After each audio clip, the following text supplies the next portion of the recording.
What's one type you'll never date again?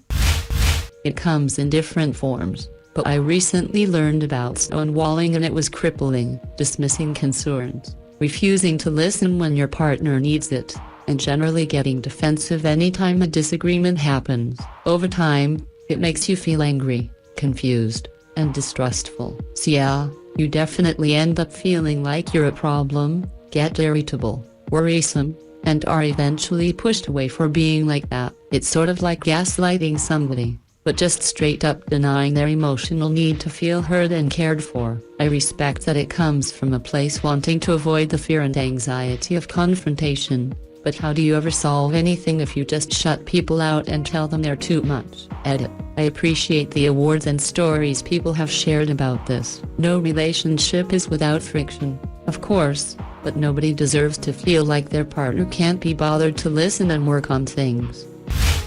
Just got out of a relationship where we were essentially stonewalling each other. Hers came out in the exact way you described. Mine came out in the form of cold shoulder, silent treatment when I was upset about something. While I was working with my therapist to overcome this, I realized it really wasn't helping that every time I mustered enough willpower to voice my upset, she would immediately dismiss my concerns. How am I supposed to know you actually love me if you won't fly into a jealous rage at me blatantly flirting with other men? You're being unreasonable, /s. My brother dated one of those. He eventually just let her cheat over and over, ignoring her attempts to stir things up. When she finally got exasperated at his lack of response, she broke up with him. I know his spirit was killed a little during that relationship, but she had no idea how stubbornly lazy our family can be. My brother lost the battle, but won the war lol. Some details changed for anonymity. At first he was just ignorant. She was his first girlfriend and he was 100% trusting of her. Then everyone was warning him about her, like our parents and his friends. Nobody liked her even before the cheating. She was very annoying. She reminded me of a middle school bully. She was very mean to him, too. At this stage he was still the stay away from my girlfriend kind of guy, and she loved this. Then he began to finally notice signs of infidelity and abuse on his own. He still wanted to trust her, and he was very religious at that time, so he kept thinking God will work it out type things, so he actively ignored these signs. He was in love. She was not. He was getting exhausted though. Then she asked to open the relationship. He said no. She fought with him. He finally gave up but said, "I won't cheat on you." This is where he actually broke. He didn't even try to be a protective boyfriend. I remember he had cancelled his application for a motorcycle when he met her, because she didn't want him to. After this point he reapplied and it was a huge issue for her. Somehow they still didn't break up. She got caught sleeping with a very older man, her grandfather's age, at the time, and the information became public. At this time my brother was completely checked out of the relationship and didn't care. He didn't ghost her because they live in the same town and same social circles, nor did he break up with her. But he wasn't very boyfriend-y anymore. He stayed faithful anyways because they weren't technically broken up and he was religious. He stopped referring to her as my girlfriend. This was only a month or so after she opened the relationship, but she finally got annoyed that he wouldn't fight for her attention anymore. Surprisingly, she broke up with him in a pretty calm way. Like we're both in different places right now instead of keying his car or something. Then she immediately enlisted in the army and a bunch of other wild stuff. Brother has dated a few times since, but hasn't settled down yet. He's not in a rush though. He's still under 25. The bad relationship lasted about a year overall. So obviously that entire experience had to suck for your brother, but overall I'd say it could have been much worse for him. She basically weeded herself out as an emotionally abusive cheater who doesn't give a fuck what her partner thinks, and she did so within the first year of dating. I've heard of people waiting until years after marriage. Hopefully he takes the things he say, heard and learns from them so he won't be so ignorant of these patterns in the future. I was this guy at one time. I gained humility eventually. It took some people being blunt and me eventually doing some self-reflection. I was not a good person. I'm sorry if you were one of the people I was insufferable with. I'm a different person now and try my best to build people up, support them and try to help them succeed. I dated a girl that would absolutely never bring me around her friends. Fine with me. I have other friends or just don't mind sitting at home playing video games. Then when I started saying, oh, yeah, I'm not doing anything. Wanna go together? She said, I won't ever bring you around my friends. I have no reason to be proud of you. Now that would be enough of a red flag, but the thing was, I was friends with a lot of her friends before her and I ever started dating. It was that 2 of her friends didn't like me, the other 10 I had known for years. After we split, she hated it when I would come around to hang out and say I couldn't be there, and almost everyone would be like, he's not here for you. It's not your house. You can leave. I hope that everyone knows that I am not talking about the general public and I don't want to offend anyone. I bet there are some gems among the SoundCloud rap community. He was a nice and lovely guy at most, but sometimes simply trying too hard to be different and edgy. The type to push you away because his mind is too fucked and so on. He then wrote a song for me, distanced himself from me again. He did this several times, and after I said that it is too much for me, he shit-talked me on the internet. Nonetheless, his voice is amazing though, and his music was simply just not my style.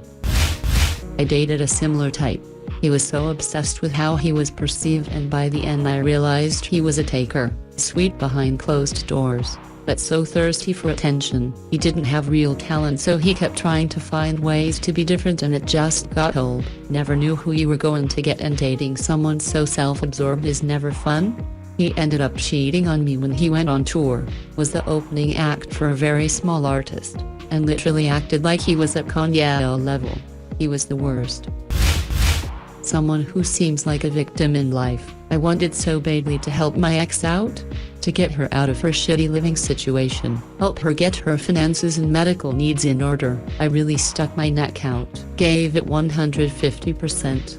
Exhausted myself regularly just so I could help her out. I just wanted to see her quality of life improve. I just wanted her to feel like life was going okay. It was never enough. Eventually she moved in with me, and spent almost a year doing nothing but playing PS4, eating, and sleeping. Didn't even start looking for a job. Eventually I ended it, and a few months later she moved back to her mom's place. The day after, I woke up to literally hundreds of messages from her begging me to take her back, saying that she'll change, she'll do anything. She had forgotten how much worse her life was. I try to stay friends with her, but she's taken to making herself the victim in our relationship since we broke up. Maybe I wasn't perfect, I can admit that, but I willingly went to hell and back on multiple occasions just to try and make her smile. It crushes me that after everything, she trivializes everything I put into the relationship. This post was longer than I thought, but writing this out was therapeutic. I had a similar, albeit more local, situation with a girl before I met my wife. We met on a dating site when we were both 30 and had a good first date. She still lived with her parents, which didn't bother me, but when I picked her up for our second date, her father read me the right act. It was "That's my princess, I own a shotgun and a shovel, no one would miss you" type stuff. That's the stereotype men say when their teenage daughters start dating, not 30-year-olds. We would date for about a year and it was just a constant stream of "That's my princess, no man is good enough for her," etc. Eventually she started spending the night at my house, and that's when things really escalated. She and I went away for the weekend with my sister and her husband. I was sitting at a bar with my future Bill when I got a call from my alarm company. Someone was in the house and they wanted to verify it wasn't me. They notified the police department, who then called me about 15 minutes later. My girlfriend's father had a key to my house but wasn't aware that I had a security alarm. He just needed me to tell them it was okay for him to be there. But it wasn't. It was well after midnight. He knew we would be away, and I had no idea he had a key. It was not okay at all. I was terrified of what he would have been doing there, but didn't want to press charges without talking to my then girlfriend, who was asleep at the hotel. The police told me I didn't have to press charges right then and they could escort him off the property, which is what I had them do. Ironically, I then called my own dad to go to the house with his approved key, lock up, and make sure everything was okay.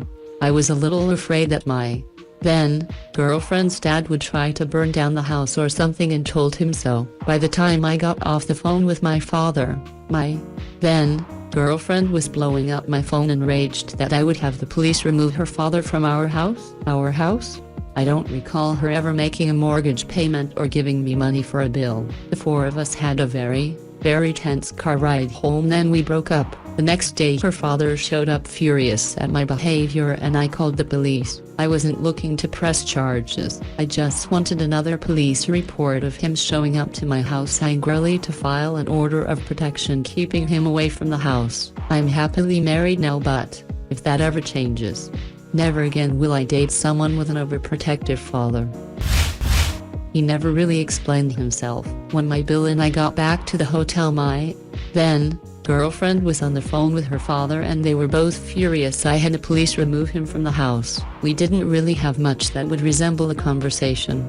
I basically screamed at him to never enter my house under any circumstances again, and he kept screaming that I need to learn respect, etc. He's one of those proud old school authoritarian assholes who believed I needed to kiss his ass because he's older and the father of my then girlfriend. When he pulled up to the house the next day, it wasn't to apologize but to scream at me some more for not showing him the proper respect. My dad ended up spending the night at my house to ensure her dad didn't come back and do something in the night. He basically advised me to stay inside, call the cops, and let them handle it. The last thing I needed to do was lose my cool and hit him. That was the last time I ever saw him or his daughter. I had an order protection barring him from setting foot on my property and made it clear it would be enforced.